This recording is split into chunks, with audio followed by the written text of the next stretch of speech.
Hello, First Church friends, and welcome to my Midweek Meditation. I'm wondering this morning how you have been sleeping. Have you had any weird dreams or any bad dreams? I ask because this past month I've seen articles, headlines, about people having bad dreams during the pandemic. For instance, the New York Post had an article titled, "Coronavirus is Giving Us Bad Dreams. How to Get a Good Night's Sleep on Lockdown." CNBC had an article titled, "Why You're Having Such Vivid Dreams and Nightmares During the Pandemic and How to Sleep Better." I read that one person started a blog called "I Dream of COVID." The blog invites people to submit dreams they've had during the pandemic. Well, I must admit I couldn't resist taking a peek at some of those dreams, and I thought you might be curious as well. So I'm going to read you one dream from the website. Quote, "I dreamt that people were so desperate to leave their homes, they started shipping themselves out in cardboard boxes. Wow.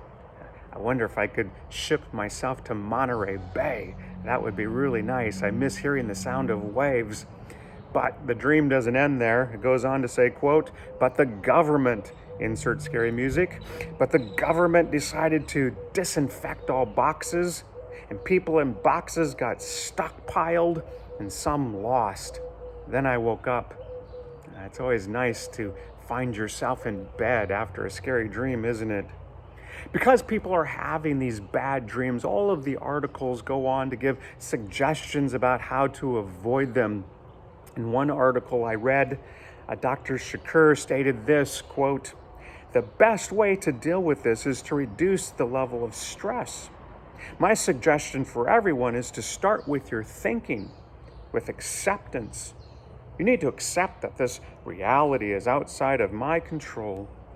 Dr. Shakur is saying that bad dreams come from stress and what we're thinking about. He might be right about where bad dreams come from. I don't know. But I do know that the Bible connects having peace to what we're thinking about. I want to read to you some excellent verses from Isaiah chapter 26. I'm going to read verses 3 and 4, Isaiah 26. "You keep him in perfect peace, whose mind is stayed on you because he trusts in you. Trust in the Lord forever, for the Lord God is an everlasting rock." What surely removes stress and gives peace is staying our minds on God, on who he is, on what he has done for us, on what he is doing for us, on his promises to us, which are precious and awesome.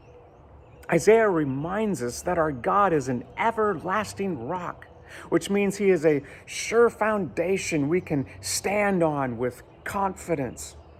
When we stay our mind on God, it strengthens our trust in him, and he gives us peace. What increases stress is staying our minds on how we are feeling, or staying our minds on bad things that might happen today or tomorrow or next week, or staying our minds on what we are unable to do. The more we stay our minds on things like that, the more stress we have. So instead of staying our minds on those things, we are to stay our minds on God. That is an action we have to commit ourselves to. It's an action we have to practice. I encourage you to start that practice today. Spend some time reading the Bible. Look for great truth about God. Stay your mind on that truth. I don't know what that will do to your dreams, but I do know that it will give you peace. Listen again to Isaiah.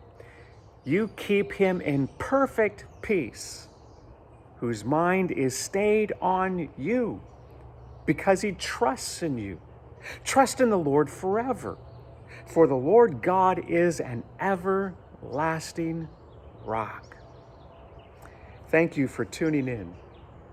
I hope the rest of your week is filled with thoughts, wonderful, true thoughts about God, our everlasting rock.